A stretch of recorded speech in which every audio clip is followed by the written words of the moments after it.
నమస్కారం. టీశాట్ ప్రేక్షకులకు స్వాగతం. ఈరోజు టీఆర్టీ బయాలజికల్ సైన్స్ కాంటెంట్ ఎస్సేలో సెల్ టిష్యూస్ జీవశాస్త్రము కణము కణజాలాల గురించి తెలుసుకుందాం. గత క్లాస్లో తీసుకున్నట్టయితే మైక్రోబయల్ వరల్డ్ సూక్ష్మ జీవ ప్రపంచం గురించి చూసాం. ఇక్కడ కణము అంటున్నాము. ఏ జీవి నిర్మాణం అనేది ప్రారంభం కావాలన్నా ఆ జీవి యొక్క జీవిత చరిత్ర అనేది కణంతోనే స్టార్ట్ అవుతుంది. దీనికంటే ముందు మనం చూసినట్లయితే ఈ భూమిపైన భౌమి ఆవరణ వ్యవస్థలో కానివ్వండి, లేకపోతే ఈ యొక్క ప్రపంచ ఆవరణ వ్యవస్థ మొత్తం కూడా తీసుకున్నట్టయితే జీవము ఏర్పాటు కావడానికంటే ముందు ఉన్నటువంటి పరిస్థితుల గురించి అధ్యయనం చేసినటువంటి scientist Stanley Miller. Stanley Miller ఏం చేశాడంటే జీవి ఏర్పడడానికి ముందున్నటువంటి విషయాన్ని చూశాడు, జీవి ఏర్పడిన తర్వాత ఉన్న విషయాలను కూడా చూశాడు ఆయన. సో జీవులు ఏర్పడడానికి ముందున్నటువంటి కాలంలో తీసుకున్నట్టయితే భూమిపై భాగం లోపల ఆక్సిజన్ హైడ్రోజన్ అనేటువంటివి సక్రమంగా లేని సందర్భం లోపల నీరు అనేది ఉద్భవన కాలేదు. సో ఆ తర్వాత హైడ్రోజన్ ఆక్సిజన్ యొక్క సమ్మేళనాలు మిశ్రమం కావడం వల్ల నీరు అనేది ఉద్భవించింది. నీరు ఉద్భవించడం వల్లనే తొలిసారిగా ఉద్భవించినటువంటి జీవి అది నీటిలోనే ఉద్భవించింది. అది సైనోబ్యాక్టీరియా అనేటువంటి విషయాన్ని మనకు అనేక రకాలైనటువంటి వ్యక్తులు పరిశోధన చేసిన తర్వాత తెలియడం జరిగింది. కనుక స్టాన్లీ మిల్లర్ మాత్రం భూమిపైన ఉద్భవం జరగకముందుకు, జీవి ఉద్భవం జరగకముందుకు విషయాల గురించి తెలిపాడు. అంటే ప్రతి జీవి యొక్క జీవన చరిత్ర తీసుకున్నట్లయితే కణంతో స్టార్ట్ అవుతుంది. కణం, కణజాలాలు, అవయవాలు, అవయవ వ్యవస్థలు, తర్వాత జీవి, తర్వాత సమూహాలు, జీవన సమూహం. ఇది కణానికి రిలేటెడ్గా ఉన్నటువంటి విషయం. ఇప్పుడు మనం కణజాలాల యొక్క చాప్టర్లోకి వెళ్దాం. సో దీంట్లో చూస్తే మనకు ఫస్ట్ కణం యొక్క నిర్మాణాన్ని చూసినట్టయితే కణం అనేది వివిధ రకాలైనటువంటి పొరలతో నిర్మితమై ఉంటుంది. దాని లోపల అనేక రకాలైనటువంటి పదార్థాలు కూడా ఉంటాయి. మనకు అనేక అంశాలు కూడా కణంలో నిక్షిప్తం ఉండడం జరుగుతూ ఉంటుంది. కణం అనేది తీసుకున్నట్టయితే ఇటు వృక్ష కణంలో కానివ్వండి, ఇటు జంతు కణంలో కానివ్వండి కణాలు అనేవి ఉంటున్నాయి. సో స్పష్టమైనటువంటి కణకవచం అనేది ఉంటుంది. కణం ఎలా ఉంటుంది, దానికి నిర్మాణం ఎలా ఉంది అనే విషయాన్ని ఇప్పుడు చూద్దాం. సో ఫస్ట్ కణశాస్త్రం ఎలా ఉందని చూద్దాం. కణాల గురించి అధ్యయనం చేయు శాస్త్రమును కణశాస్త్రము అంటారు. అంటే ఇప్పుడు మనం ఏదైతే కణం అనుకున్నామో ఆ కణం గురించి అధ్యయనం చేసేటటువంటి శాస్త్రాన్నే కణశాస్త్రము అంటున్నారు. సో కణములో తీసుకున్నట్టయితే కణజీవ భౌతికాంశాలు, కణజీవ రసాయనాంశాలు, కణజన్యు పరమైనటువంటి అంశాలు, కణంలో జరిగే వివిధ వంశ పారంపర్య లక్షణాలు వంటివి వాటిని పరిశీలించే పరిజ్ఞానాన్ని మొత్తాన్ని కూడా కలిపి కణజీవ శాస్త్రముగా పేరు పెట్టడం అనేది జరిగింది. కణజీవంగా చేయడం జరిగింది. దీన్ని సెల్ బయాలజీ అంటున్నాము. అయితే ఈ కణం యొక్క చరిత్రని, కణము అనేటటువంటిది ఉంది అనే విషయాన్ని మనకు తొలిసారిగా చూసినటువంటి వ్యక్తి ఎవరై అంటే రాబర్ట్ హుక్. ఈ రాబర్ట్ హుక్ ఏం చేశాడంటే బెండులోని గదులను పరిశీలన చేశాడు. ఇక్కడ బెండు అంటే ఏంటంటే కణం యొక్క బెరడులో ఉన్నటువంటి గదులను పరిశీలన చేసి అందులో ఉన్నటువంటి ప్రతి గది కూడా కణం అని చెప్పేసి ఇతను తెలియచేయడం జరిగింది. అయితే ఈ గదులు కూడా ఎలా ఉంటాయి అన్నాడంటే తేనెపట్టు నిర్మాణాన్ని తీసుకున్నట్లయితే తేనెపట్టు నిర్మాణం లోపల ఏ విధంగానైతే మనకు గదులున్న నిర్మాణాలు కనిపిస్తాయో మొక్క యొక్క బెరడు లోపల కూడా అలాంటి నిర్మాణాలు అనేవి కనిపిస్తాయి. అందులో ఉన్న ప్రతి నిర్మాణము కూడా అది కణము అని ఇతను తెలియజేయగలిగి రాబర్ట్ హుక్ తెలిపినటువంటి పరిశీలన ఆధారంగానే కణ చరిత్ర అనేది మొదలైంది. అంతకుముందు కణ చరిత్ర గురించి కానీ కణాల గురించి కానీ ఎలాంటి అధ్యయనాలు కానీ ఏవి కూడా జరగలేదు. సో రాబర్ట్ హుక్ పరిశీలించినటువంటి వృక్షం యొక్క పేరు కానీ తీసుకున్నట్టయితే కేర్కస్ సూబర్గ్. ఇది దాని యొక్క సైంటిస్ట్ నేమ్. దీన్ని సాధారణంగా ఓక్ వృక్షము అంటాము. అందుకనే కణము యొక్క నిర్మాణాన్ని, కణం యొక్క విధానాన్ని పరిశీలన చేసినటువంటి శాస్త్రవేత్త ఎవరంటే రాబర్ట్ హుక్ అంటాం. కాబట్టి కణజీవ శాస్త్ర పితామహునిగా రాబర్ట్ హుక్ని వర్ణించడం అనేది జరుగుతుంది. ఇతను 1665వ సంవత్సరం లోపల కణజీవ శాస్త్రాన్ని పునాదులు వేశాడు. కాబట్టి ఇతన్ని రాబర్ట్ హుక్ని కణజీవ శాస్త్ర పితామహునిగా పేర్కొంటాము. రాబర్ట్ హుక్ తన పరిశోధనను పొందుపరిచినటువంటి గ్రంథం కానీ తీసుకున్నట్టయితే మైకోగ్రాఫియా అనేటువంటి గ్రంథం లోపల రాబర్ట్ హుక్ తన చరిత్రను ప్రారంభించడం జరిగింది. ఇక్కడ అభ్యర్థులు గమనించాల్సిన విషయం ఏంటంటే రాబర్ట్ హుక్కు సంబంధించినటువంటి 3 క్వశ్చన్స్ అడగడానికి అవకాశం ఎక్కువగా ఉంది దీంట్లో. ఒకటి ఏంటంటే రాబర్ట్ హుక్ దేనిని పరిశీలన చేశాడు కణాల గురించి అంటే మొక్క యొక్క బెండు కణజాలాన్ని పరిశీలన చేశాడు. బెండు కణజాలంలో ఉన్నటువంటి గదులు అనేవి దేనితో పోల్చాడంటే ఇక్కడ తేనెపట్టులో ఉన్నటువంటి గదులతో పోల్చడం అనేది జరిగింది. రాబర్ట్ హుక్ పరిశీలన చేసినటువంటి వృక్షము పేరు ఓక్ వృక్షము. దీన్ని తీసుకుంటే కేర్కస్ సూబర్గ్ అని అంటాము. తర్వాత రాబర్ట్ హుక్ తన పరిశోధనని మొత్తాన్ని కూడా చేర్చినటువంటి గ్రంథము మైక్రోగ్రాఫీ అనేటువంటి గ్రంథం లోపల తను పరిశోధన చేశాడు. ఈ అంశాలని ఖచ్చితంగా రాబర్ట్ హుక్కు సంబంధించిన విషయం లోపల గుర్తుపెట్టుకోవాల్సినటువంటి అవసరం ఉంటుంది. So Robert Hooke, so once again repeated, Robert Hooke కణజీవ శాస్త్ర పితామహుడు. Very most important of this point.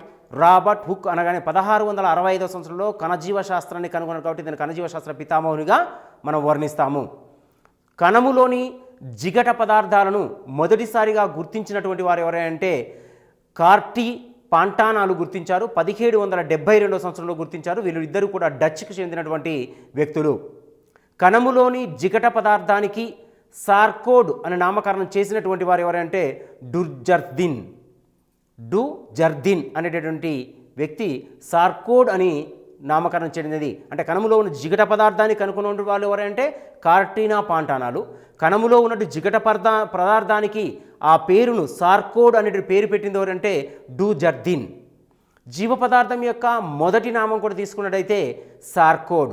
So ఇక్కడ జీవ పదార్థం మీన్స్ సైటోప్లాజం. సైటోప్లాజం మీన్స్ జీవ పదార్థము. అంటే కణము లోపల ఉండబడినటువంటి పదార్థాన్ని జీవ పదార్థము అంటున్నాము. సో దీన్నే ఇంకా సైటోప్లాజం అని కూడా అంటాము. కణములోని కేంద్రకాన్ని తొలిసారిగా కనుగొన్న వ్యక్తి ఎవరంటే రాబర్ట్ బ్రౌన్. ఇతను 1891 లోపల. ఇక్కడ అభ్యర్థులు కన్ఫ్యూజ్ కావాల్సినటువంటి అవసరం కూడా ఇక్కడ ఉంటుంది చూడండి. ఎందుకంటే కణాన్ని కనుగొన్నటువంటి వ్యక్తి ఎవరంటే రాబర్ట్ హుక్. సో కణములో కేంద్రకాన్ని కనుగొన్నటువంటి వ్యక్తి రాబర్ట్ బ్రౌన్. ఇక్కడ రాబర్ట్ రెండు వస్తాయి. కణంని కనుగొన్న వ్యక్తి రాబర్ట్ హుక్, కణములో కేంద్రకాన్ని కనుగొన్న వ్యక్తి రాబర్ట్ బ్రౌన్. ఇక్కడ 1831 లోపల. రాబర్ట్ బ్రౌన్ కేంద్రకాన్ని కనుగొన్నటువంటి మొక్క కానీ తీసుకున్నట్లయితే ట్రైడెస్కిమ్షియా అనేటువంటి మొక్క లోపల ఇతను కణము లోపల కేంద్రకాన్ని పరిశీలన చేయడం జరిగింది. కణజాలములో ప్రతి కణానికి ఒక కణకవచము అనేది ఉంటుంది అనే విషయాన్ని తెలిపినటువంటి వారు ఎవరంటే స్లీడన్ అనేటటువంటి సైంటిస్ట్ కణము లోపల ప్రతి కణానికి కూడా ఒక కణకవచం ఉంటుందని తెలిపిన వ్యక్తి. అంతేకాకుండా 1838లో కణాన్ని నిర్మాణాత్మక ప్రమాణంగా తీర్చిదిద్దినటువంటి వ్యక్తి. అంటే కణాలు అనేవి ఒక జీవి ఏర్పాటు కావటానికి, జీవి నిర్మాణం కావటానికి ఇవి నిర్మాణాత్మకమైనటువంటివి, ఇవి చాలా ముఖ్యమైనటువంటి తెలిపిన వ్యక్తి కూడా స్లీడన్. తర్వాత 1832 లోపల జంతు కణాన్ని కూడా పరిశీలించి జంతు కణములో కూడా కేంద్రకం ఉన్న కణకవచం ఉంటుందని తెలిపినటువంటి వ్యక్తి ఎవరంటే థియోడర్ స్వాన్. ఇక్కడ గుర్తుపెట్టుకోవాలి, జంతు కణాన్ని పరిశీలన చేసినటువంటి సైంటిస్ట్ ఎవరు? Theodore Schwann. ఏ సంవత్సరంలో? 1832 సంవత్సరం లోపల. మరి వృక్ష కణాన్ని పరిశీలన చేసినటువంటి వారు ఎవరు? రాబర్ట్ బ్రౌన్ కేంద్రకాన్ని చూస్తే స్లీడన్ వృక్ష కణాన్ని పరిశీలన చేశాడు. ఇక్కడ ఏమన్నాడు? కణం అనేది నిర్మాణాత్మక ప్రమాణం అన్నాడు. అంటే నిర్మాణాత్మక క్రియలను చూస్తున్న విషయం చెప్పడం అనేది జరిగింది. 1838 లోపల ఇక్కడ మనకు వృక్ష కణాన్ని చూసినటువంటి స్లీడన్, జంతు కణాన్ని పరిశీలన చేసినటువంటి థియోడర్ స్వాన్లు వీరిద్దరూ కూడా ఒక సిద్ధాంతాన్ని ప్రతిపాదించారు. ఆ సిద్ధాంతాన్నే కణ సిద్ధాంతము అంటున్నాం, సెల్ డెమాక్స్టిక్ అంటాం, సెల్ థియరీ అని కూడా అనడం జరుగుతుంది. దీన్ని కణ సిద్ధాంతంలోని ముఖ్యమైన అంశాలు ఏంటంటే కణం జీవుల యొక్క నిర్మాణాత్మక క్రియాత్మక ప్రమాణము. జీవరాశులు అన్ని కణాలు వాటి ఉత్పన్నాలతో నిర్మించబడి ఉంటాయి అనే విషయాన్ని కణ సిద్ధాంతంలో పొందుపరిచారు. ఎవరు కణ సిద్ధాంతాన్ని ప్రతిపాదించారంటే స్లీడన్, థియోడర్ స్వాన్లు. సో వీరు చెప్పిన ముఖ్య అంశం ఏంటి? కణం అనేది ప్రతి జీవిలో కూడా తీసుకుంటే నిర్మాణాత్మక క్రియాత్మక ప్రమాణాలు అంటున్నారు. అంటే అటు నిర్మాణాత్మక ప్రక్రియల్లో కానివ్వండి, తర్వాత ఇది తీసుకుంటే క్రియాత్మకమైనటువంటి క్రియల్లో కానీ కణం అనేది ప్రధానమైనటువంటి భాగంగా పనిచేస్తూ ఉంటుంది. సో అన్ని కణాలు ఒకే రకమైన రసాయన నిర్మాణం కలిగి ఒకే రకంగా జీవక్రియలు నెరవేరుస్తాయి. ఇటు వృక్ష కణం కానివ్వండి, జంతు కణం కానివ్వండి, ఏ కణమైనప్పటికీ కూడా అవి నిర్వర్తించేటటువంటి కెమికల్ స్ట్రక్చర్స్, రసాయనిక నిర్మాణాలు అనేవి తీసుకుంటే ఒకే రకంగా ఉంటాయి. 1855 సంవత్సరం లోపల కణ విభజనను గమనించినటువంటి వారు ఎవరంటే రొడాల్ఫో విర్కోవ్ అనేటువంటి వ్యక్తి కణ విభజనను చూశాడు. ఇక్కడ గుర్తుంచుకోవాల్సినటువంటి కణం, తర్వాత కేంద్రకం, తర్వాత కణ విభజన. కణాన్ని రాబర్ట్ హుక్, కేంద్రకాన్ని రాబర్ట్ బ్రౌన్. ఇక్కడ కణ విభజనను చూసినటువంటి వ్యక్తి ఎవరంటే రొడాల్ఫో విర్కోవ్. 1855లో రొడాల్ఫో విర్కో కణ విభజనను చూశాడు. అంటే కణాన్ని విభజన చేసి కణము లోపల కూడా భాగాలు ఉంటాయని చెప్పినటువంటి వ్యక్తి రొడాల్ఫో విర్కోవ్. కణం అనువంశికంని చూసినటువంటి వాళ్ళలో లీనియోజ్ సిద్ధాంతాన్ని తీసుకున్నట్టయితే, అంటే కెరోలిస్ లీనియోజ్ సిద్ధాంతం తీసుకుంటే, కణ అనువంశికత సిద్ధాంతాన్ని చూసినట్టయితే, సిద్ధాంతాన్ని ప్రతిపాదించిన వారు తీసుకుంటే ఆర్ విషా. ఇతను 1859 లోపల కణం యొక్క సిద్ధాంతాన్ని, మన కణం అంశవంశ సిద్ధాంతాన్ని తెలియచేయడం అనేది జరిగింది. దీని ప్రకారంగా కొత్తగా ఉత్పత్తి అయ్యే పిల్ల కణాలు ఎప్పుడూ వాటి మాతృ కణాల నుండి ఉద్భవిస్తాయి అనే విషయాన్ని తెలియజేశాడు. అంటే ఏ కొత్త కణమైనప్పటికీ కూడా, అంటే జీవి యొక్క కణం ఉత్పత్తి అవుతుందంటే తన యొక్క పేరెంటల్ సెల్ నుంచి, అంటే మాతృ కణాల నుంచే వస్తాయి అని చెప్పినటువంటి ఇది కూడా ఇక్కడ కణ సిద్ధాంతంలో పేర్కొనడం జరిగింది. కణజీవ శాస్త్ర సాంకేతిక పరికరాలు తీసుకున్నట్టయితే కాంతి సూక్ష్మదర్శిని కాంతి సమక్షములో పనిచేస్తుంది. వస్తువులు దాని పరిమాణం కంటే కొన్ని వేల రెట్లు పెంచి పరిశీలన చేసి చూపిస్తుంది. కణ సూక్ష్మదర్శిని, దీనే కాంతి సూక్ష్మదర్శిని అని చెప్తాము. ఎలక్ట్రానిక్ సూక్ష్మదర్శిని అధిక విశ్లేషణ కలిగినది. ఇది 2 రకాలుగా ఉంటుంది. ఇది ఒకటి ట్రాన్స్మిషన్ ఎలక్ట్రాన్, ఒకటి ట్రాన్స్మిషన్ ఎలక్ట్రాన్. ఎలక్ట్రాన్ సూక్ష్మదర్శిని 2 రకాలుగా విభజించడం జరిగింది. ఒకటి అధిక విశ్లేషణ చేసి చూపించేది అది తీసుకున్నట్టయితే ఇవి 2 రకాలుగా చెప్పుకోవచ్చు. ఒకటి ట్రాన్స్మిషన్ ఎలక్ట్రాన్స్, రెండవది సూక్ష్మదర్శిని అని చెప్తాము. ఈ సూక్ష్మ తీసుకుంటే కణాలను వివరంగా పరిశీలించడానికి మాత్రమే ఉపయోగపడడం అనేది జరుగుతుంది. సో స్కానింగ్ ఎలక్ట్రాన్ సూక్ష్మదర్శిని, దీని ద్వారా కణములోని ఉపకణాంగాల బాహ్య నిర్మాణాలు, ప్రత్యేక ప్రోటీన్ల బాహ్య నిర్మాణాలు, బాహ్య చర్మ ఉపరితల నిర్మాణాలను పరిశీలించడానికి ఇది ఉపయోగపడుతుంది. ఫ్లోరోసిస్ సూక్ష్మదర్శిని కణాస్థి పంజరము గుర్తించుటకు, సూక్ష్మ జీవుల ద్వారా కలిగే వ్యాధి నిర్ధారక పద్ధతులను గుర్తించడానికి ఇది ఎక్కువగా ఉపయోగపడుతుంది. ఇక్కడ 2 గుర్తించుకోవాల్సింది. స్కానింగ్ ఎలక్ట్రాన్ సూక్ష్మదర్శిని, దీని ద్వారా కణములోని ఉపకణాంగాల బాహ్య నిర్మాణాలు, ప్రత్యేక ప్రోటీన్ల బాహ్య నిర్మాణాలు, బాహ్య చర్మ ఉపరితల నిర్మాణాలను పరిశీలించడానికి స్కానింగ్ ఎలక్ట్రానిక్ సూక్ష్మదర్శిని ఉపయోగపడుతుంది.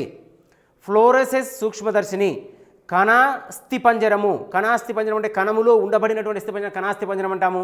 దాన్ని గుర్తించడానికి ఉపయోగపడుతుంది. సూక్ష్మజీవుల ద్వారా కలిగేటువంటి వ్యాధుల నిర్ధారణ పద్ధతులను గుర్తించడానికి ఇది ఉపయోగపడుతుంది. నెక్స్ట్ ఫేస్ కాంట్రాస్ట్ సూక్ష్మదర్శిని, సజీవ కణాలలో కణాంగాల ప్రవర్తన, కణ లక్షణాలు, కణ విభజనలో క్రోమోజోముల ప్రవర్తన పరిశీలించుటకు ఇది ఉపయోగపడుతుంది. ఫేస్ కాంట్రాస్ట్ సూక్ష్మదర్శిని యొక్క ఉపయోగము ఏమిటి అంటే సజీవ కణాలలో కణాంగాల ప్రవర్తన, లక్షణాలు, కణ విభజనలో క్రోమోజోముల ప్రవర్తనను పరిశీలించుటకు ఉపయోగించేటటువంటిది ఫేస్ కాంట్రాస్ట్ సూక్ష్మదర్శిని. సో సాంకేతిక విధానాలు: కేంద్ర ప్రసరణ, సెంట్రిఫ్యూజ్ అనే పరికరం ద్వారా కణములోని అణుఘటకాలు, రసాయన వాటి అణుభార ఆధారంగా వేరు చేస్తారు. దీన్ని కేంద్ర ప్రసరణ అంటారు. సెంట్రిఫ్యూజ్ అనే పరికరం దేనికి ఉపయోగపడుతుందయ్యా అంటే కణములోని అణుఘటకాలను, రసాయన వాటి అణుభారాలను ఆధారంగా చేసుకొని విభజించడానికి ఉపయోగపడేటటువంటిది ఏంటంటే సెంట్రిఫ్యూజ్. Next one ఎలక్ట్రోఫ్లోరోసిస్.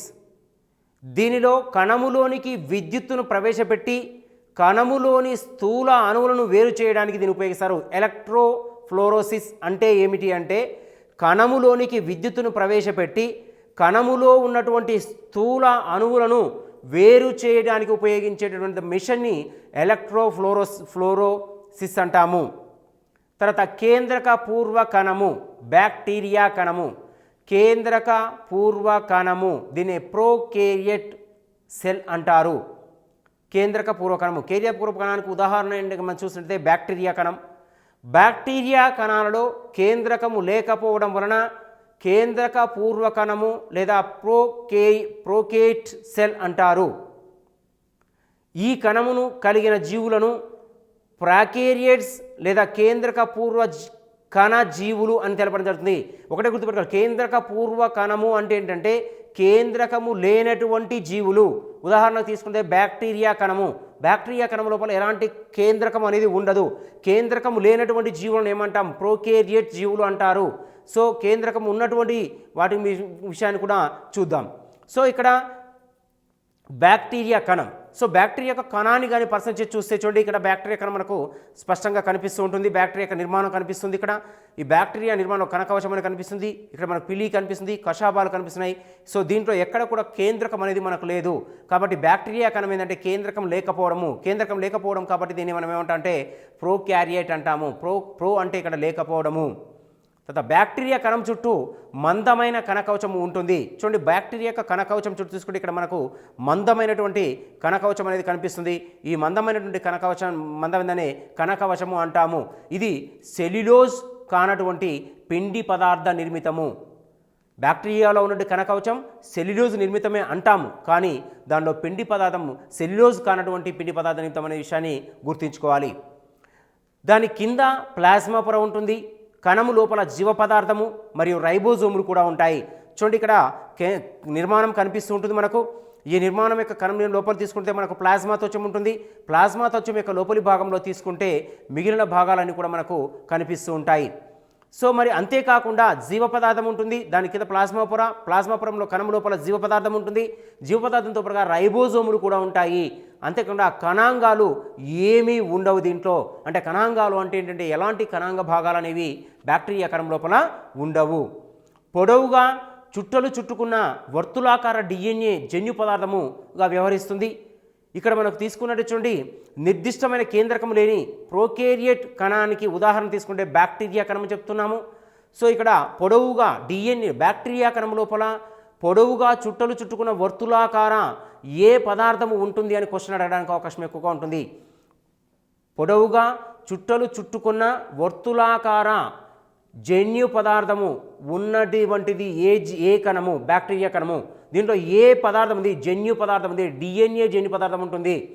నిర్దిష్ట కేంద్రకము లేని కణాలను ఏమంటాము? ప్రోకారియాటిక్ కణము అని అంటాము. ఉదాహరణ తీసుకుంటే బ్యాక్టీరియా. యూకారియాటిక్ లేదా నిజ కేంద్రక కణాలు. సో ప్రో అంటే లేకపోవడము, యు అంటే ఉండడం. గుర్తుపెట్టుకోవాలి, ప్రోకారియాట్ సెల్, యూకారియాట్ సెల్. ప్రోకారియాట్ అంటే కేంద్రకము లేనటువంటి జీవులు. యూకారియాట్ అంటే నిజ కేంద్రక కణాలు ఉన్నటువంటి జీవులు, అంటే కేంద్రకం ఉన్నటువంటి జీవులు.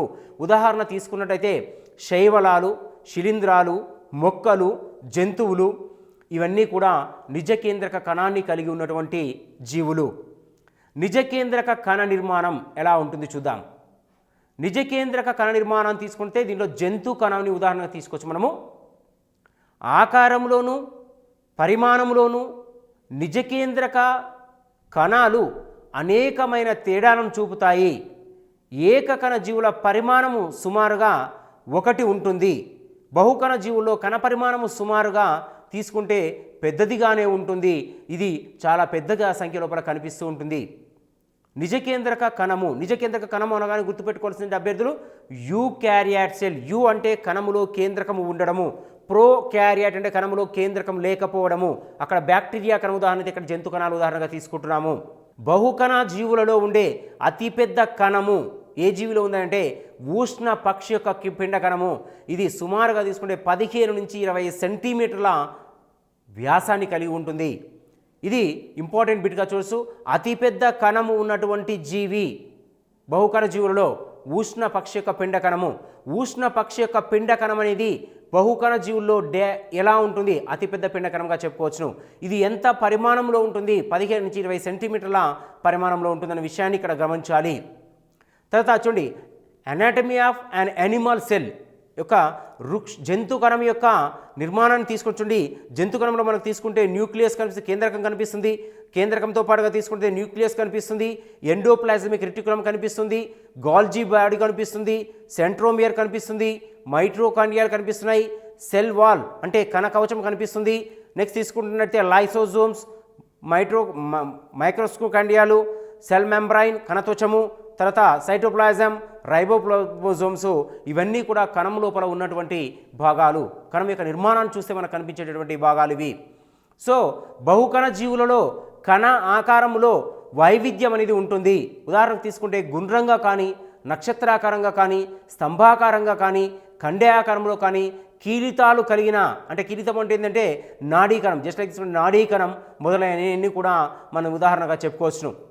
బహుకణ జీవుల్లో కణ ఆకారంలో వైవిధ్యాలు ఎలా ఉంటాయి అంటే వైవిధ్యం అంటే ఏంటంటే మార్పు, అవి ఏ రకంగా ఉన్నాయి అనే విషయం చూడొచ్చు. ఇక్కడ గుండ్రంగా కానీ ఉంటున్నాయి, గోళాకృతిలో కానివ్వండి, లేదంటే నక్షత్రాకారంలో కానీ ఉంటున్నాయి, స్తంభాకారంలో కానీ ఉంటున్నాయి, కండే ఆకారంలో ఉంటున్నాయి, కీలితాలను కలిగినటువంటి ఆకారంగా ఉంటాయి. కీలితాలు తీసుకుంటే నాడీకణం, ఇక్కడ నాడీకణ నిర్మాణం లోపల కీలితాలనే కనిపిస్తుంటాయి. తర్వాత ప్లాస్మా త్వచం, ప్లాస్మా లెమ్మా, ఇది స్థితిస్థాపక శక్తి గల పారదర్శక నిర్మాణము, కణాన్ని బాహ్య పరిసరాలతో వేరు చేస్తూ ఏర్పడినటువంటి సరిహద్దు లాంటిది.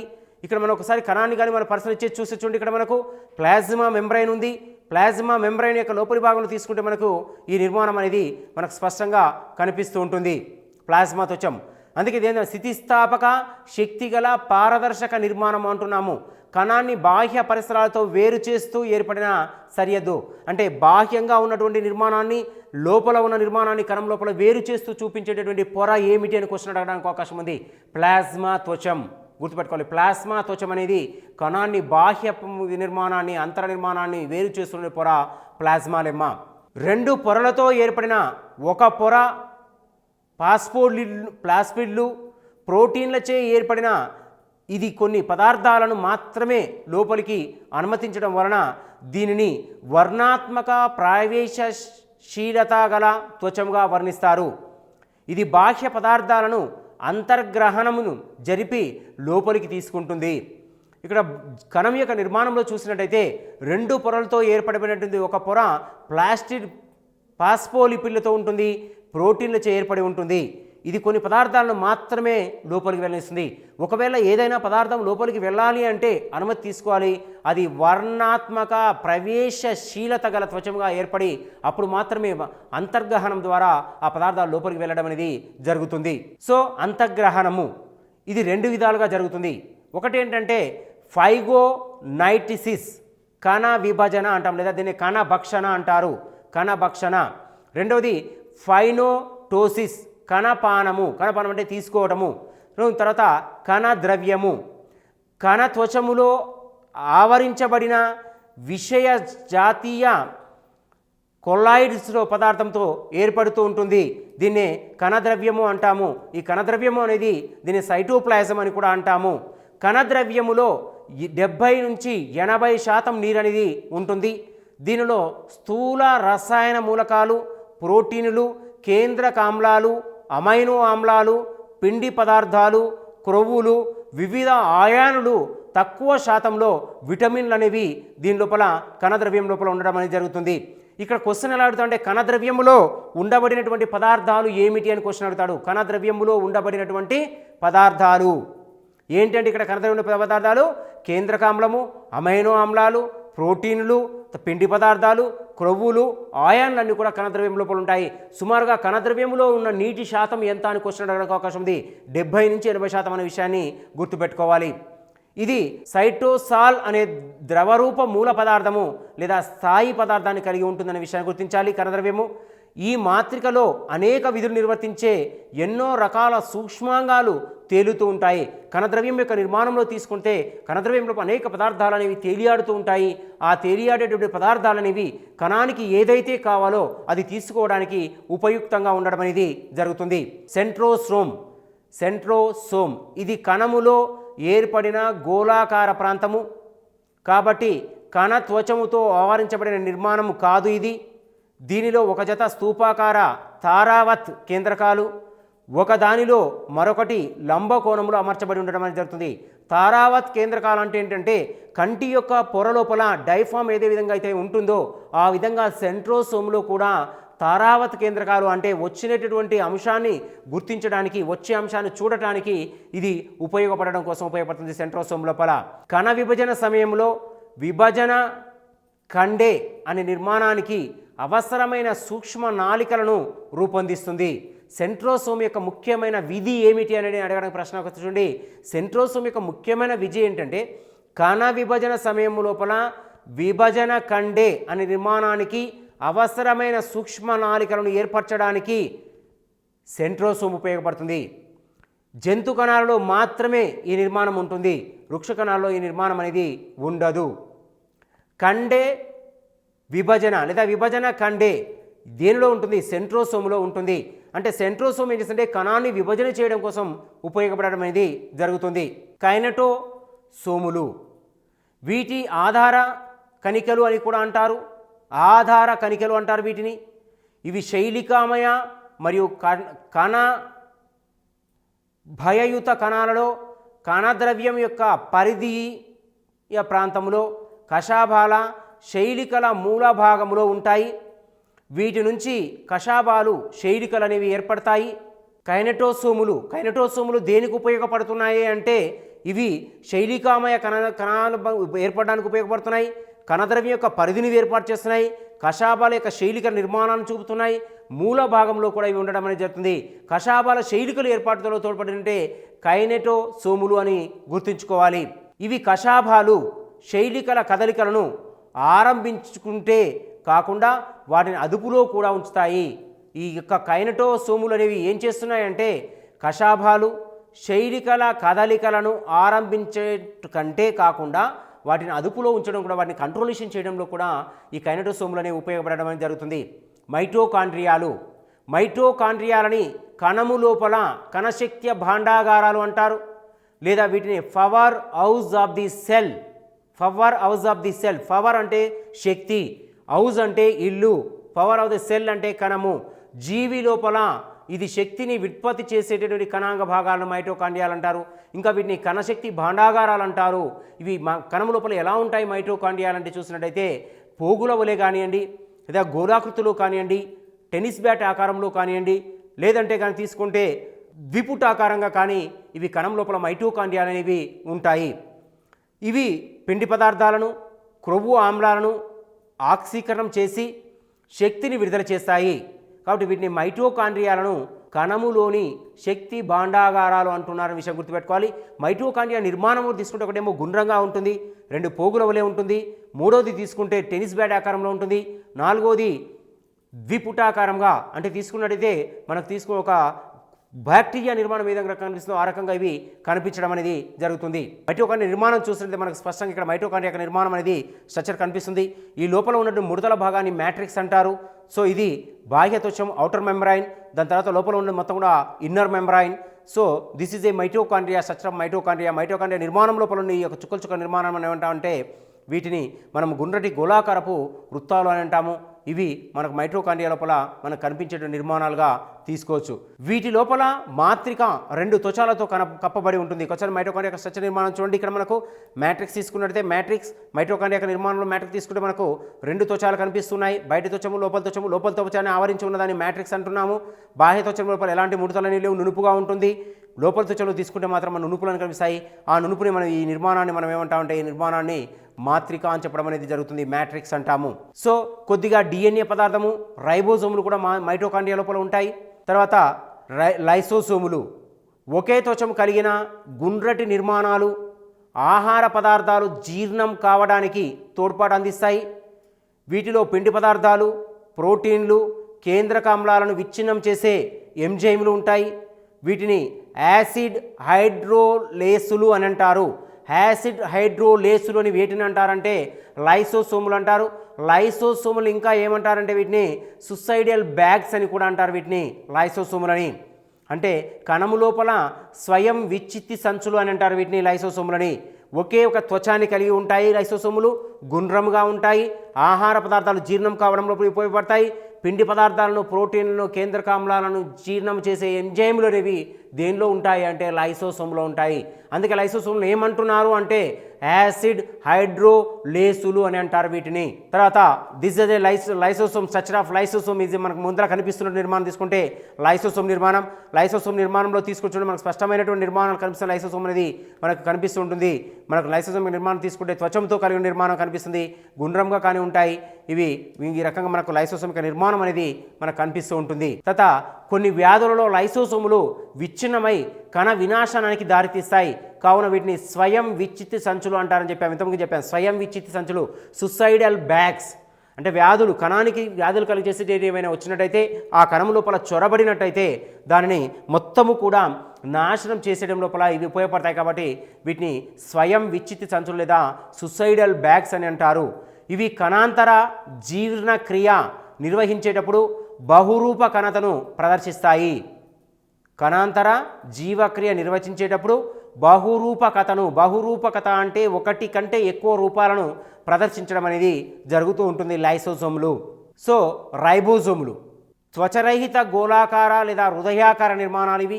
ఇవి ప్రోటీన్ల సంశ్లేషణలో ఉపయోగపడతాయి.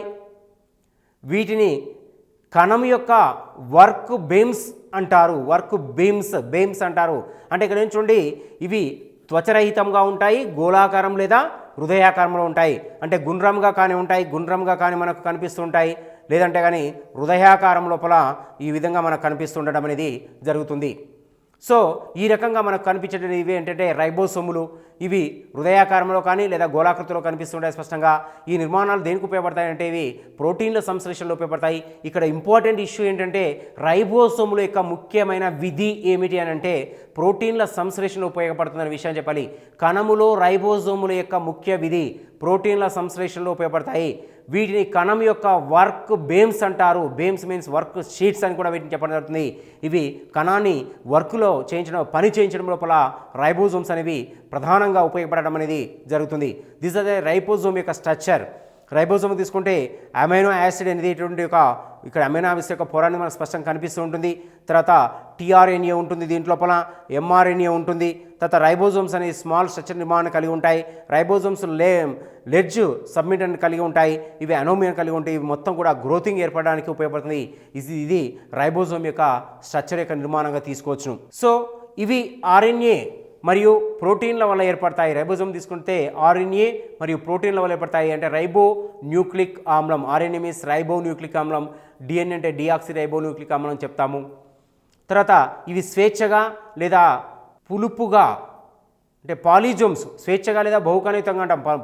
ఇవి గుంపులుగా కనిపిస్తూ ఉంటాయి లేదా అంతర్జీవ ద్రవ్యజాలానికి అతికి ఉండడం అని జరుగుతుంది. ఇవి కణం లోపల స్వేచ్ఛాయుతంగా ఉంటాయి లేదా పొలుసులుగా కానీ ఉంటాయి. అంటే పొలుసులుగా అంటే పాలిజోమ్స్గా ఉంటాయి.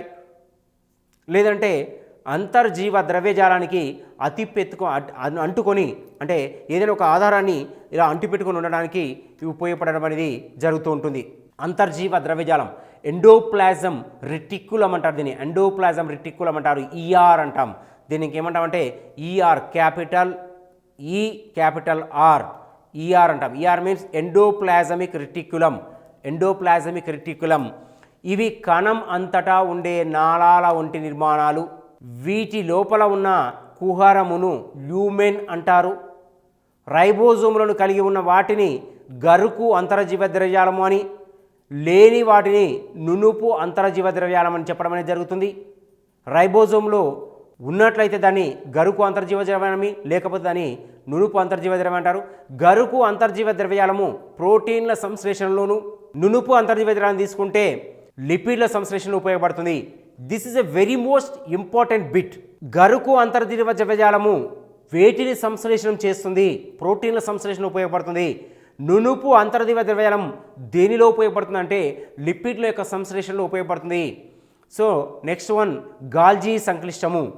గాల్జీ సంక్లిష్టాన్ని ఏమంటామంటే నాళాల వలె మధ్యలో కుహరముగా కలిగిన నిర్మాణాలు ఇవి. కణము ప్రోటీన్లను స్రవించడంలో ఉపయోగపడుతుంది గాల్జీ సంక్లిష్టాలు. So this is a Golgi సంక్లిష్టం. నిర్మాణం తీసుకుంటే మనకు స్పష్టంగా ఇలా కనిపిస్తూ ఉంటుంది. అంటే ఒకదానిపైన ఒక తమ్మెల నిర్మాణాలు ఈ విధంగా మనకు కనిపిస్తూ ఉంటాయి. గాల్జీ సంక్లిష్టం లోపల కణద్రవ్య పంజరము లేదా కణాస్థి పంజరము, ఇది కణమంతా వ్యాపించి ఉన్న తంతుయుత నిర్మాణము. దీనిలో 3 రకాల తంతువులు ఉంటాయి. ఒకటి ఏంటంటే కణ కదలికలలో సైటోస్కెల్టన్ పాల్గొంటుంది. కణాస్థి పంజరంలో 3 పోగులు ఉంటాయి. ఒకటి సూక్ష్మ పోగులు, సూక్ష్మ తంతువులు. ఇవి అతి చిన్న సన్నవిగా ఉండేటటువంటి పోగులు. వీటిని యాక్స్టిన్ ప్రోటీన్ నిర్మితాలు అంటారు. ఇవి కణానికి పరదీయంగా ఉంటాయి, ఆధారాన్ని కలిగి ఉంటాయి, కణం కదలిక తోడ్పడతాయి. రెండవది మధ్య పోగులు, మధ్యస్థ తంతువులు అంటారు వీటిని. ఇవి సూక్ష్మజీవ పోగుల కంటే మందంగా ఉంటాయి. ఇవి అనేక రకాల ప్రోటీన్ల చేత నిర్మితమై ఉంటాయి. కణాంగాలను వాటి స్థానంలో బంధించడంలో ఇవి తోడ్పడడం అనేది జరుగుతుంది. మూడోది మైక్రో ట్యాబ్యులూల్, సూక్ష్మ నాళికలు అంటాం వీటిని. ఇవి కణాస్థి పంజరంలో అతి పొడవుగా ఉండి బోలుగా ఉన్న ట్యూబలిన్ అనే ప్రోటీన్ నిర్మితాలు ఇవి. మైక్రో ట్యూబలిన్లు అంటే సూక్ష్మ నాళికలు అంటాం వీటిని. ఇవి కణాస్థి పంజరములో అతి పొడవుగా ఉండి బోలుగా ఉన్న ట్యూబలిన్ అనే ప్రోటీన్ నిర్మితాలు ఇవి. సమ విభజనలో కండె పువ్వులు వీటి ద్వారా ఏర్పడతాయి. ఇవి కణాంతస చలనాలైన స్లైకాసిస్, జీవ పదార్థ భ్రమణం అంటాము, కంఠస్థ ప్రసరణగా ఇవి పనిచేయడం అనేది జరుగుతుంది. కేంద్రకం, కణం యొక్క జీవక్రియలన్నింటినీ నియంత్రించేటటువంటిది కేంద్రకం. కేంద్రకం అనేది కణం లోపల చాలా ముఖ్యమైనదిగా చెప్పుకోవచ్చును. 2 పొరల త్వచం అనేది ఉంటుంది కేంద్రకం చుట్టూ. దీన్ని కేంద్రక త్వచాలు అంటారు. కేంద్రకంలోని అన్ని కణాల అన్ని కీలక క్రియలను నియంత్రించగల సమాచారమును కలిగినటువంటి జన్యువులు కేంద్రకంలో ఉంటాయి. ఒకసారి గుర్తుకోవాలి, కేంద్రకం ఎన్ని పొరలతో ఉంటుంది? 2 పొరల యొక్క త్వచంతో ఉంటుంది. కేంద్రకం యొక్క ముఖ్యమైన విధి ఏమిటి అంటే, కేంద్రకం యొక్క ముఖ్యమైన జీవక్రియలన్నింటినీ నియంత్రణ చేసి కేంద్రకంలో అన్ని కీలక నిర్ణయాలను నియంత్రించగల శక్తి, సామర్థ్యం అనేది జన్యువులను కలిగినటువంటి నిర్మాణం తీసుకుంటే కేంద్రకానికే ఉంటుంది. నిర్మాణం తీసుకోవచ్చు, కణం యొక్క నిర్మాణం. దీంట్లో మనకు మధ్యలో ఆరెంజ్ రంగులో కనిపించేటువంటి ఈ గుండ్ర నిర్మాణం, ఆరెంజ్ రంగులో కనిపించే ఈ గుండ్ర నిర్మాణాన్ని కేంద్రకం అంటాము. కేంద్రకం యొక్క లోపలి భాగంలో నిర్మాణాన్ని మొత్తం కూడా మనం ఏమంటామంటే కేంద్రకాంశము అంటారు. కేంద్రకాంశం ఈ నిర్మాణాన్ని, ఇదంతా కేంద్రకాంశం, ఇదంతా కేంద్రకం. సో కేంద్రకం చుట్టూ తీసుకొచ్చండి అనేక భాగాలు ఉన్నాయి. కేంద్రకం చుట్టూ కూడా తీసుకుంటే 2 పొరల త్వచం ఉంటుంది. దీన్ని అంటిపెట్టుకున్న ఈ నిర్మాణాన్ని మనం ఏమంటామంటే, ఈ నిర్మాణాన్ని అంతర్జీవ ద్రవ్యజాలం అంటాం. అంతర్జీవ ద్రవ్యజాలం పైన రైబోజోమ్స్ ఉంటే గరుకు అంతర్జీవ ద్రవ్యం అంటాం. రైబోజోమ్స్ లేకపోతే నునుపు అంతర్జీవ ద్రవ్యం అంటాం. ఇది కేంద్రకం. కేంద్రకం చుట్టూ కూడా ఆవరించబడి ఉంటాయి. ఇప్పుడు చెప్పుకున్న లైసోజోములు కానివ్వండి, గాల్జీ సంక్లిష్టాలు కానివ్వండి, మైటోకాండ్రియాలు కానివ్వండి, ఇవన్నీ కేంద్రకం లోపలనే మనకు స్పష్టంగా కనిపిస్తున్నాయి. పిక్చర్ లోపల, ఈ బొమ్మ లోపల. కేంద్రకం లోపల సన్నని పోచలతో నిర్మితమై నిర్మాణాలను క్రోమాటిస్ అంటారు. ఇది డిఎన్ఏ అండ్ ప్రోటీన్లతో నిర్మితమై ఉంటుంది. కణ విభజన సమయంలో క్రోమాటిన్ పదార్థం క్రోమోజోమ్స్ అనే నిర్దిష్టమైన పుల్లల వంటి ఆకారాన్ని పొంది ఉంటుంది. క్రోమోజోములను అనువంశిక లక్షణాల సంక్రమణ కారకాలు అని అంటారు. కేంద్రకంలోని కేంద్రకాంశము అనే చిన్న నిర్మాణంగా ఉంటుంది. కణకవచము, వృక్ష కణాలలో కణకవచము నిర్జీవ భాగంగా గట్టిగా వంగని పదార్థంగా ఉంటుంది. సెల్యులోజ్తో నిర్మితమై ఉంటుంది. అంతేకాకుండా కణం యొక్క నిర్మాణం లోపల తీసుకున్నట్టయితే ప్రత్యేకమైన నిర్మాణాలు మనకు కనిపిస్తుంటాయి. ఒకసారి కణం యొక్క చిత్రాన్ని కానీ మనం పరిశీలన చేసి చూసి చూడండి, కణము చుట్టూ మనకు ప్రత్యేక పొర అనేది కనిపిస్తుంది. ఈ పొర నిర్మాణం లోపల మనకు నిర్మాణాల లోపల అనేక రకాల శక్తి నిర్మాణాలు ఉన్నాయి. వీటిలో చూస్తే మనకు ఈ గుండ్రంగా కనిపించేటువంటి ఈ భాగాన్ని మనం ఏంటంటే కేంద్రకము అంటున్నాం. ఈ కేంద్రకం లోపల తీసుకున్నట్లయితే మనకు కేంద్రకాన్ని ఆవరించి 2 త్వచల పొర అనేది ఉంటుందని చెప్పుకున్నాం. ఈ 2 త్వచల యొక్క పొర నిర్మాణంలో తీసుకున్నట్లయితే మనకు దాని పక్కనే ఆవరించబడిన నిర్మాణాన్ని మనం ఏమంటున్నామంటే ఇక్కడ అంతరజీవ ద్రవ్యజాలం అంటాం. ఎండోప్లాజమిక్ రెటిక్యులం అంటున్నాం, ఈఆర్ అంటున్నాం. ఈఆర్ అనేది 2 భాగాలుగా మనకు విభజించబడి ఉంటుంది. ఒకటి ఏంటంటే అంతరజీవ ద్రవ్యజాలం పైన రైబోజోమ్స్ కానీ అంటిపెట్టుకొని ఉంటే దాన్ని గరుకు అంతరజీవ ద్రవ్యజాలము అంటారు. ఒకవేళ రైబోజోమ్స్కి ఎలాంటి అంటే అంతర్జీవ ద్రవ్యాలనికి ఎలాంటి రైబోజోమ్స్ అంటిపెట్టుకోకుండా ఉంటే దాన్ని నునుపు అంతర్జీవ ద్రవ్యం అంటారు. కణాన్ని విభజన చేసేటటువంటి ఏంటంటే సెంట్రోమియర్ అనే కణాన్ని విభజన చేస్తుంది. కణము లోపల శక్తిని ఉత్పత్తి చేసేటటువంటి ఏంటి అంటే ఇక్కడ మైటోకాండ్రియాలు అనేవి దిస్ ఏ మైటోకాండ్రియా. ఈ మైటోకాండ్రియా అనేది కణం లోపల శక్తిని ఉత్పత్తి చేస్తుంది. అందుకని మైటోకాండ్రియాని కణములోని శక్తి ఉత్పాదక కేంద్రాలు అంటారు. తర్వాత లైసోజోములు అనేవి తీసుకుంటే మనం చెప్పుకోవడం ఇంతకుముందు గుండ్రంగా ఉంటాయి. ఇవి కణము లోపల శక్తిని ఉత్పత్తి చేసే కొన్ని సందర్భాల్లో విచ్ఛిత అవుతుంటాయి. అందుకని వీటిని సూసైడల్ బ్యాగ్స్ అంటాము. అంటే కణము లోపల మొత్తాన్ని కూడా శక్తిని ఏర్పాటు చేసి ఆ కణం యొక్క శక్తిని అందించడం లోపల ఇవి ప్రధానమైనటువంటి పాత్ర పోషిస్తాయి. కాబట్టి వీటిని సూసైడల్ బ్యాగ్స్ అని చెప్పడం జరుగుతుంది. తర్వాత నెక్స్ట్ తీసుకున్నట్టు చూడండి, మైటోకాండ్రియాలు వచ్చాయి, మనకు గాల్జీ సంక్లిష్టం వచ్చింది, లైసోజోమ్స్ వచ్చాయి, సెంట్రోమియర్ వచ్చింది, సైటోప్లాజం జీవ పదార్థం వచ్చింది, తర్వాత కేంద్రకం వచ్చింది. కేంద్రకం యొక్క నిర్మాణాన్ని చూసినట్లయితే కేంద్రకం లోపల ఉన్న నిర్మాణాన్ని మొత్తం కూడా తీసుకుంటే కేంద్రకాంశము అంటాము. అంటే కేంద్రకాంశము అంటే ఏంటంటే కేంద్రకం లోపల మొత్తం ఉన్నటువంటి భాగాలని కేంద్రకాంశంగా తీసుకోవడం జరుగుతుంది. సో కేంద్రకం లోపల సన్నని పోగుల నిర్మాణాలు ఉంటాయనే విషయాన్ని మనం చూసాం. ఈ పోగుల నిర్మాణాలు ఎక్కడ ఉంటాయంటే ఇక్కడ ఈ భాగాల్లో ఉంటాయి. ఈ అంత భాగాల లోపల మన నిర్మాణం అనేది కనిపిస్తూ ఉండడం అనేది జరుగుతూ ఉంటుంది. సో రైబోజోములు ఎక్కడ ఉంటాయంటే సమూహాలుగా ఉంటాయి రైబోజోమ్స్. ఈ సమూహాలుగా ఉన్నటువంటి రైబోజోమ్స్ అనేవి ఈఆర్ పైన అతుక్కొనబడి ఉంటాయి. ER means endoplasmic reticulum. ER పైనవి ఆధారపడి పనిచేస్తుండడం జరుగుతుంది. సో ఈఆర్ను అంటిపెట్టుకుని ఉండడం వలన ఇవి మనకేం చేస్తున్నాయి రైబోజోమ్స్ అంటే, ఒకసారి రైబోజోమ్స్ యొక్క విధిని కానీ చూసినట్టయితే రైబోజోమ్స్ అనేవి మనకు కణము లోపల ప్రోటీన్ల యొక్క సంశ్లేషణలో ఉపయోగపడుతున్నాయనే విషయాన్ని ఇక్కడ గుర్తించాలి. ఇవి మనకు కణం యొక్క నిర్మాణం లోపల స్పష్టంగా కనిపించే నిర్మాణాలు. అంతేకాకుండా తీసుకుంటే మైటోకాండ్రియా అని చెప్పాం. మైటోకాండ్రియా యొక్క ముఖ్యమైన విధి ఏమిటి అంటే కణానికి శక్తిని అందించడమే. కణానికి శక్తిని అందించడం లోపల మైటోకాండ్రియాలు అనేవి ప్రధానంగా ఉపయోగపడడం అనేది జరుగుతుంది. సో మైటోకాండ్రియా యొక్క నిర్మాణాన్ని చూసినట్టయితే దాని యొక్క నిర్మాణం. సో ఇక్కడ క్వశ్చన్ ఎలా అడుగుతాను చూడండి, కణములో శక్తి ఉత్పాదక కేంద్రాలు అంటే మైటోకాండ్రియాలు అంటారు. Power house of the cell అని వేటిని అంటారు? మైటోకాండ్రియాలు, రైబోజోములు, తర్వాత కేంద్రకం మొదలైనవి అంటారు. సో అలా అన్నప్పుడు ఆటోమేటిక్గా వాటి యొక్క నిర్మాణం అనేది మనకు కనిపించుతుంది. ఇది రైబోజోమ్ యొక్క నిర్మాణము. సో రైబోజోమ్స్ మీద ఖచ్చితంగా క్వశ్చన్ అడగడానికి అవకాశం ఎక్కువగా ఉంది. రైబోజోములు అంతర్జీవ ద్రవ్యజాలంలో అంటిపెట్టుకొని ఉంటే, అంటే ఈ రకంగా మనకు అంటిపెట్టుకొని ఉంటే, ఇలా అంటిపెట్టుకుని నిర్మాణాలని మనం ఏమంటామంటే గరుకు అంతర్జీవజాలం అంటాం. అమైనో యాసిడ్తో ఇవి నిర్మితమై ఉంటాయి. బట్ యాసిడ్ కూడా ఉంటుంది కాబట్టి ఇది మొత్తం కూడా సంశ్లేషణాన్ని చేయడం లోపల ఉపయోగపడుతుంది. అంతే ఇక్కడ రైబోజోమ్లో ఉండేటటువంటి ఆర్ఎన్ఏ ఏమిటి అని అడుగుతాడు. ఏమున్నాయి? టీఆర్ఎన్ఏ ఉంటుంది, ఎంఆర్ఎన్ఏ ఉంటుంది. ఎంఆర్ఏ ఈ రెండు కూడా ఉంటాయి. రైబోజోమ్స్లో ఉండే చిన్న కణజాలను ఏమంటారు? స్మాల్ సింబాయిసిస్ అంటాము. ఇవి మన గుర్తు. రైబోజోమ్ యొక్క నిర్మాణం లోపల ఇవి స్పష్టంగా కనిపిస్తుండడం జరుగుతుంది. రైబోజోమ్లు అనేవి దేని సంశ్లేషణ ఉపయోగపడతాయి? ప్రోటీన్ల యొక్క సంశ్లేషణ లోపల రైబోజోమ్స్ ఉపయోగపడతాయనే విషయాన్ని కూర్చోవాలి. ఇవి ఎట్లా ఉంటాయంటే స్వేచ్ఛగా జీవనాన్ని గడుపుతూ ఉండడం అనేది జరుగుతుంది. ఒక్కసారి మళ్ళీ ముఖ చిత్రంగా చూసినట్టయితే, మైటోకాండ్రియా యొక్క చిత్రంగా చూసినట్టయితే, మైటోకాండ్రియా యొక్క చిత్రము కానీ అభ్యర్థికి తెలిసి ఉంటే ఆ చిత్రంలో ఉన్న నిర్మాణాన్ని కానీ గుర్తుంటే మైటోకాండ్రియా నిర్మాణం ఎక్కడైనా అనవచ్చు. చూడు ఇక్కడ మైటోకాండ్రియా లోపల నిర్మాణంలో లోత్వచంలో ముడతలు పడి ఉన్నటువంటి కణాంగాలను, ఇవి ముడతలు పడిన కణాంగాలు, ఈ కణాంగాలను ఏమంటారు అంటే మాత్రిక అని చెప్తాం. కానీ ఈ ముడతలు పడినటువంటి నిర్మాణాన్ని ఏమంటే క్రిస్టే అంటారు. సో క్రిస్టే నిర్మాణం తీసుకున్నట్టయితే మనకు స్పష్టంగా క్రిస్టే నిర్మాణం అనేది కనిపిస్తూ ఉంటుంది. సో క్రిస్టే నిర్మాణం లోపల ఏముంటాయంటే గోళాకారంలో ఉండబడేటటువంటి మనకు గుండ్రటి నిర్మాణాలు కనిపిస్తాయి క్రిస్టే నిర్మాణం లోపల. ఈ గోళాకార నిర్మాణాలు అనేవి మనకు స్పష్టమైనటువంటి నిర్మాణాలని ఆధారాలను ఇవ్వడం లోపల ఇవి ఎక్కువగా తోడ్పాటు అందించడం అనేది జరుగుతుంది. సో ఈ గోళాకార నిర్మాణాలు దేనిలో ఉంటాయంటే శక్తిని నిల్వ చేయడంలో ఉపయోగపడతాయి. ఇది దీంట్లో క్వశ్చన్ అడగడానికి అవకాశం ఎక్కువ ఉంటుంది. మైటోకాండ్రియా యొక్క బయట పొర దేని ఎలా ఉంటుంది అంటే ఇక్కడ ఎలాంటి ముడతలు లేకుండా ఉంటుంది. లోత్వచాన్ని ఆవరించి ఏముంటుంది? మైటోకాండ్రియా యొక్క లోత్వచాన్ని ఆవరించి ఏముంటుంది అంటే మాత్రికలో ఉండే ముడతలను ఏమంటారు? క్రిస్టీ అంటారు. క్రిస్టీలో ఉన్నట్టు గోళాకార నిర్మాణాలు ఏమిటివి? వృత్తాకార నిర్మాణాలు కలిగి ఉంటాయి.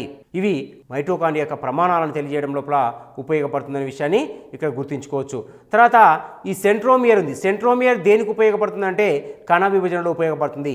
సెంట్రోమియర్ దేనికి ఉపయోగపడుతుంది? కణ విభజన చేయడానికి సెంట్రోమియర్ అనేది ప్రధానంగా ఉపయోగపడుతున్న విషయాన్ని ఇక్కడ చూడాల్సిన అవసరం ఉంది. తర్వాత ఇంకొకటి చూడండి, లైసోజోమ్లకు ఉన్నటువంటి పేరు. లైసోజోమ్ యొక్క నిర్మాణం తీసుకుని చూడండి. లైసోజోమ్ యొక్క నిర్మాణం చెప్పాము ఇక్కడ. లైసోజోమ్ యొక్క నిర్మాణం తీసుకుని చూడండి. లైసోజోమ్ లోపల మనకు స్పష్టంగా ఒకటి గుర్తుపెట్టుకుంటే లైసోజోమ్లో ప్రశ్న ఎలా అడుగుతాడంటే లైసోజోములు వేటిని సంశ్లేషణ చేస్తాయి? పిండి పదార్థాలని, ప్రోటీన్లను సంశ్లేషణ చేస్తాయి. ఇది గుర్తుపెట్టుకోవాలి. అందుకని వీటిని ఏమంటే యాసిడ్ హైడ్రోలేసులు అంటారు. యాసిడ్ హైడ్రోలేసులు అని వేటిని అంటారు? లైసోజోములు అంటారు. క్వశ్చన్ అడగడానికి అవకాశం ఎక్కువగా ఉంటుంది. ఇంకా ఏమిస్తాడంటే మనకు లైసోజోమ్ యొక్క స్ట్రక్చర్ ఇస్తాడు. ఇలా లైసోజోమ్ యొక్క స్ట్రక్చర్ ఇచ్చేసి పైన లైసోజోమ్ అనేది ఏమీ రాయడు.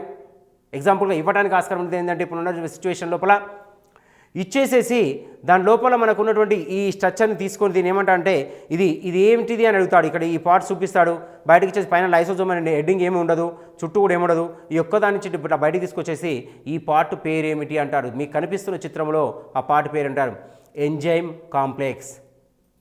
అంటే ఎంజైమ్లను జీర్ణం చేసేటటువంటి శక్తి ఉన్నటువంటివి. సో ఇంకొకటి ఏమంటుందా అంటే లైసోజోములలో ఉండేటువంటి నిర్మాణం ఏ రకంగా ఉంటుంది, గుండ్రంగా కానీ లేదంటే కానీ గోళాకృతిలో కానీ ఉండడం అనేది జరుగుతుంది.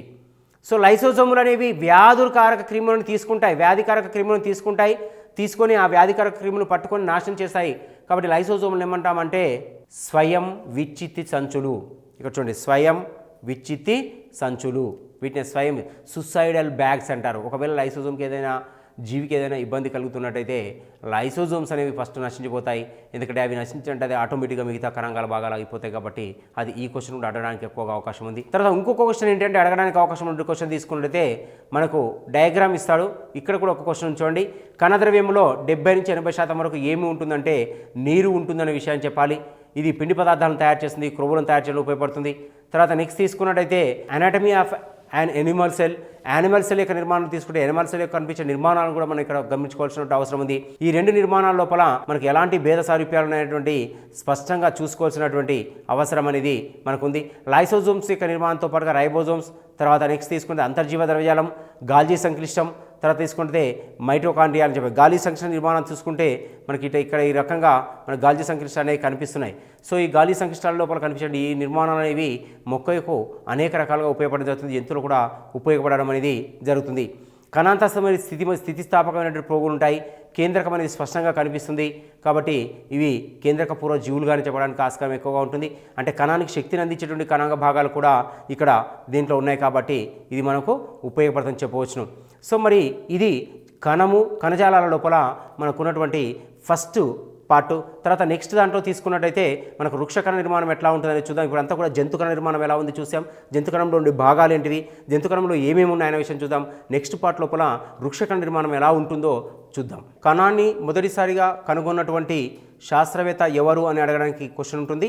కణాన్ని తొలిసారిగా కనుగొన్నటువంటి శాస్త్రవేత్త అంటే రాబర్ట్ హుక్ అనేటటువంటి క్వశ్చన్ని ఒకసారి గుర్తుంచుకోవాలి. ఇక్కడ క్వశ్చన్ ఎలా అడుగుతాడంటే కణ నిర్మాణం లోపల మన క్వశ్చన్ చేసి కణముని ప్రతిపాదించినటువంటి శాస్త్రవేత్త ఎవరు, రాబర్ట్ హుక్, రాబర్ట్ బ్రౌన్, తర్వాత స్లీడెన్ ష్వాన్. ఇక్కడ చాలామంది అభ్యర్థులు కన్ఫ్యూజ్ అయ్యే విషయం ఏంటంటే రాబర్ట్ హుక్ ఏంది, రాబర్ట్ బ్రౌన్ ఏంటి అనే విషయాన్ని కన్ఫ్యూజ్ అవుతుంటారు. రాబర్ట్ హుక్ ఏమో కణాన్ని చూశాడు, మొక్క యొక్క బెరడు కణజాలంలో కణాన్ని చూశాడు. రాబర్ట్ బ్రౌన్ ఏమో ఏం చేశాడు అంటే కేంద్రకాన్ని కనుగొన్నాడు. కేంద్రకాన్ని కనుగొన్నటువంటి వ్యక్తి రాబర్ట్ బ్రౌన్, కణాన్ని చూసినటువంటి వ్యక్తి రాబర్ట్ హుక్. తర్వాత కణ సిద్ధాంతాన్ని ప్రతిపాదించినటువంటి శాస్త్రవేత్తలు ఎవరు అని అడుగుతారు. కణ సిద్ధాంతాన్ని ప్రతిపాదించిన శాస్త్రవేత్తలు ఎవరంటే 1838 సంవత్సరంలో కణ సిద్ధాంతాన్ని ప్రతిపాదించారు. అంతకుముందుకు స్లీడెన్ అనేటటువంటి వ్యక్తి జంతుకణంలో కణాల యొక్క నిర్మాణాన్ని చూశాడు. తర్వాత థియోడరన్ ష్వాన్ అనేటటువంటి సైంటిస్ట్ ఏం చేశాడంటే ఇతను జంతుకణంలో చూస్తే ఇతను వృక్షకణం చూశాడు. అంటే స్లీడెన్ ఏమో మొక్క యొక్క కణాల్లో చూశాడు, థియోడరన్ ష్వాన్ ఏమో జంతు కణంలో చూశాడు. అంటే జంతు కణాలు వృక్ష కణాలు రెండింటినీ కూడా ఒక దగ్గర చేర్చి చూడడం వలన ఏమైందంటే ఆ రెండు కూడా సిద్ధాంతానికి దగ్గరగా ఉన్నాయి. కాబట్టి 1838 సంవత్సరం లోపల థియోడరన్ ష్వాన్, స్లీడెన్ ష్వాన్ ఇద్దరు ఏర్పాటు చేసినటువంటి సిద్ధాంతాన్ని ఆధారంగా తీసుకొని 1838 సంవత్సరంలో కణ సిద్ధాంతాన్ని ప్రతిపాదించడం జరిగింది. మరి ఇక్కడ కణ సిద్ధాంతాన్ని ప్రతిపాదించారు. కణం యొక్క ముఖ్యమైన ఏంటి, కణ సిద్ధాంతం ఏం చెబుతుంది అంటే కణం యొక్క నిర్మాణాత్మక క్రియాత్మక ప్రమాణాలను గురించి కణ సిద్ధాంతం చెబుతుంది. అంటే అటు మొక్కల్లో కానివ్వండి, ఇటు జంతువులో కానివ్వండి, కణము అనేది ఒక నిర్మాణాత్మక ప్రమాణము, ఒక క్రియాత్మక ప్రమాణం అనే విషయాన్ని మనకు స్పష్టంగా చెప్పినటువంటి సిద్ధాంతం ఏదంటే కణ సిద్ధాంతం, సెల్ థియరీ ఆధారంగానే మిగతావన్నీ కూడా మనం చూడడం అనేది జరుగుతూ ఉంటుంది. ఇంకొకటి ఏంటంటే చూడండి, ఇక్కడ గమనించాల్సింది ఏంటంటే కణ విభజనను చూసినటువంటి శాస్త్రవేత్త ఎవరు, రోడాల్ఫో విర్కోవ్. ఏ సంవత్సరంలో కణ విభజనను చూశాడు, 1855 సంవత్సరం లోపల కణ విభజనను చూశాడు. ఇక్కడ కణము, కేంద్రకము, తర్వాత కణ విభజన, ఈ మూడు కూడా ఇంపార్టెన్స్. మూడింటి యొక్క శాస్త్రీయవేత్తల యొక్క నిర్మాణాలు కానీ వారి పేర్లు కానివ్వండి, వారి యొక్క సంవత్సరాలు కూడా గుర్తుపెట్టుకోవాల్సినటువంటి అవసరం ఉంటుంది. తర్వాత నెక్స్ట్ తీసుకున్నట్టయితే ఈ సహజీవనం లోపల కానివ్వండి, తర్వాత బ్యాక్టీరియా యొక్క నిర్మాణంలో ఈ రెండింటిలో తీసుకుంటే కణం ఉన్న జీవులను ఏమంటారు, యూకారియాట్స్ అంటాము. కణము లేని జీవులను ఏమంటాము, ప్రోకారియాట్స్ అంటాము. అంటే కేంద్రక పూర్వజీవులు, నిజ కేంద్రక జీవులు. కేంద్రక పూర్వజీవులు ఏంటివయ్యా అంటే ఏక కణంతో ఉన్నటువంటి కాకుండా బ్యాక్టీరియల్ నిర్మాణాన్ని తీసుకున్నట్లయితే ఇవన్నీ కేంద్రక పూర్వజీవులు అంటారు. వీటిలో కేంద్రకం అనేది ఉండదు. కేంద్రకం అనేది ఉండదు. కేంద్రకం లేనటువంటి జీవులను ఏమంటారు? ప్రోకారియోట్స్ అంటారు. కేంద్రకం ఉన్న జీవులను ఏమంటారు? యూకారియోట్స్ అంటారు. కేంద్రకం ఉన్న జీవులకు కేంద్రకం లేని జీవులకి రెండింటి మధ్య తేడా ఏంటంటే అక్కడ కేంద్రకం ఉంటుంది, ఇక్కడ కేంద్రకం అనేది ఉండదు. కేంద్రకం లేకపోవడానికి బ్యాక్టీరియా కణాన్ని ఉదాహరణగా తీసుకోవచ్చు. బ్యాక్టీరియా కణ నిర్మాణం అనేది మనకు కనిపిస్తూ ఉంటుంది. తర్వాత రైబోజోమ్లు అనేవి తీసుకుంటే కేంద్రకం యొక్క నిర్మాణంలో ఉంటున్నాయి. ఇవి ప్రత్యేకమైన నిర్మాణాయి. ఇక్కడ అతిపెద్ద కణము ఏంటి అంటే ఉష్ణపక్ష యొక్క పిండ కణం అనేది గుర్తుపెట్టుకోవాలి. ఉష్ణపక్ష యొక్క పిండ కణం అనేది 15 నుంచి 20 సెంటీమీటర్ల వ్యాసాన్ని కలిగి ఉంటుంది. మరి కణ నిర్మాణం లోపల ఇవి స్పష్టంగా కనిపిస్తూ ఉంటాయి. అంతేకాకుండా తీసుకున్నట్లయితే కణద్రవ్యంలో నీటి యొక్క శాతం ఎంత? 70 నుంచి 80% కణద్రవ్యంలో నీటి శాతం అనేది ఉంటుంది. అంతేకాకుండా తీసుకుంటే సెంట్రోమియర్ యొక్క ముఖ్యమైన విధి ఏమిటి అంటే ఈ సెంట్రోమియర్ అనేది ఒక కణము మరొక కణంతో అనుసంధానం చేయబడి కణము గోళాకార ప్రాంతంలో ఉంటుంది కాబట్టి ఇది కణత్వచాన్ని ఆవరించబడి ఒకదానితో ఒకటి అతుక్కోవడానికి ఉపయోగపడుతున్న విషయాన్ని సెంట్రోమియర్ యొక్క విధిగా చూడవచ్చును. కేవలం ఇది జంతు కణాల్లో మాత్రమే ఉంటుంది. తర్వాత లైసోజోమ్ని సూసైడల్ బ్యాగ్స్ స్వయం విచ్చిట్టి సంచులు అని వేటిని అంటారు కణం లోపలంటే లైసోజోములు అని చెప్పాలి. మైటోకాండ్రియాలను ఏమంటారు అంటే మైటోకాండ్రియా కణములోని శక్త్యాగారాలు అంటాము. సో మైటోకాండ్రియా యొక్క నిర్మాణం కానీ చూసినట్టే మైటోకాండ్రియా నిర్మాణాన్ని అభ్యర్థులు గుర్తుపెట్టుకుంటే మైటోకాండ్రియాలో ఎక్కడి నుంచి క్వశ్చన్ అడగవచ్చు. దీంట్లో మనకు 6 క్వశ్చన్లు అడగడానికి అవకాశం ఎక్కువగా ఉంటుంది. ఏ రకంగా క్వశ్చన్ అంటే వచ్చండి, మైటోకాండ్రియా యొక్క లోపలి త్వచం ఎలా ఉంటుంది? ముడతలు పడి ఉంటుంది. లోపలి త్వచాన్ని ఆవరించబడి ఉన్న నిర్మాణాన్ని ఏమంటాము? మాత్రిక అంటాము. మాత్రిక లోపల ముడతలో నిర్మాణాలను ఏమంటారు? క్రిస్టే అంటారు. క్రిస్టే లోపల గోళాకారంగా ఉన్నటువంటి నిర్మాణాలు ఉంటాయి. ఈ గోళాకార నిర్మాణాల లోపల మనకు ఏం జరుగుతుంది అంటే మార్పిడి అని జరుగుతుంది. సో మైటోకాండ్రియా యొక్క బాహ్య త్వచం ఎలా ఉంటుంది? బాహ్య త్వచం ఎలా ఉంటుందంటే నునుపుగా ఉంటుంది. సో ఈ నునుపుగా ఉన్నటువంటి దాంట్ లోపల ఎలాంటి నిర్మాణాలు ఏవి కూడా జరగవు. ఇది మైటోకాండ్రియా యొక్క నిర్మాణం గుర్తుపెట్టుకోవాల్సిన విషయం ఉంది. ఇది మైటోకాండ్రియా యొక్క స్ట్రక్చర్ ఎలా ఉంటుందంటే గోళాకృతిలో ఉంటుంది, టెన్నిస్ బ్యాట్ ఆకారంలో ఉంటాయి, పోగుల వలె ఉంటాయి. తర్వాత ద్విపుటాకారంలో మైటోకాండ్రియాలు అనేవి ఉంటాయనే విషయాన్ని చూడాలి. అంతేకాకుండా లైసోజోమ్స్ కానివ్వండి, రైబోజోమ్స్ కానివ్వండి, వీటిపైన ఖచ్చితంగా క్వశ్చన్స్ రావడానికి అవకాశం ఉంది. తర్వాత ముఖ్యంగా తీసుకుంటే ఎండోప్లాజ్మిక్ రెటిక్యులం తీసుకుంటే ఎండోప్లాజ్మిక్ రెటిక్యులంలో తీసుకున్నట్లయితే మనకు 2 రకాలుగా కనిపిస్తుంది. ఎండోప్లాజ్మిక్ రెటిక్యులం ఒకటేమో నునుపు అంతర్జీవ ద్రవ్యం, రెండవది గరుకు అంతర్జీవ ద్రవ్యం అని 2 రకాలుగా కనిపిస్తుంది. నునుపు అంతర్జీవ ద్రవ్యాల పైన ఎలాంటి రైబోజోమ్స్ అనేవి ఉండవు. కానీ గరుకు అంతర్జీవ ద్రవ్యాలను తీసుకుంటే వాటిపైన రైబోజోమ్స్ అనేవి ఉంటాయి. ఈ రైబోజోమ్స్ యొక్క విధి వలనే గరుకు అంతర్జీవజాలం అనేది ఏర్పడుతున్న విషయాన్ని చూడాలి. కేంద్రకం చుట్టూ ఉన్నటువంటి పొరలు ఎన్ని అనే ఒక ప్రశ్న అడగడానికి అవకాశం ఉంది. కేంద్రకం చుట్టూ ఉన్న పొరలు ఎన్ని అంటే 2 పొరల త్వచం అనేది ఉంటుంది. ఈ 2 పొరల త్వచానికి లోపల ఉన్నటువంటి కేంద్రకానికి లోపల నిర్మాణం ఏంటంటే కేంద్రకాంశము అంటాము. కేంద్రకాంశంలో ఏముంటుంది అంటే సైటోప్లాజం ఉంటుంది, జీవ పదార్థం అనేది ఉంటుంది. సో జంతు కణం యొక్క నిర్మాణం లోపల మనకు ఏమీ కనిపించలేదంటే ఇక్కడ చూడండి, దీంట్లో రిక్తికలు అనేవి మనకు కనిపించలేదు. జంతు కణం లోపల మైటోకాండ్రియాలు ఉన్నాయి, గాల్జీ సంక్లిష్టాలు ఉన్నాయి, లైసోజోమ్స్ ఉన్నాయి, అంతర్జీవ ద్రవ్యజాలం లోపల గరుకు అంతర్జీవజాలం ఉంది, నునుపు అంతర్జీవజాలం ఉంది, సెంట్రోమియర్ ఉంది. ఎందుకు సెంట్రోమియర్ ఏం చేస్తుంది జంతు కణంలో అంటే కణము విభజన చెందడానికి, అంటే కణము ఒకటిగా విభజించడానికి 2గా విభజించడానికి సెంట్రోమియర్ ఉపయోగపడుతుంది. సో లైసోజోమ్స్ ఏంటంటే వ్యాధికారక క్రిములు మొత్తాన్ని కూడా పట్టుకొని వాటిని నాశనం చేస్తాయి. అందుకే లైసోజోమ్స్ని సూసైడల్ బ్యాగ్స్ అంటారు. ఇది మనకు జంతు కణం లోపల స్పష్టంగా కనిపించేటటువంటి నిర్మాణానికి విధంగా చూసుకోవచ్చును. ఇది జంతు కణం యొక్క నిర్మాణము, జంతు కణంలో ఉండే భాగాలు, వాటి నుంచి అడిగేటువంటి క్వశ్చన్స్ ఈ రకంగా అవకాశం ఉంది. నెక్స్ట్ తర్వాత దాంట్లో చూసుకుంటే వృక్షకణం ఏంటి, వృక్షకణం నిర్మాణం ఎలా ఉంది, వృక్షకణం లోపల ఏ భాగాలు ఉంటాయనేది తర్వాత దాంట్లో చూద్దాం.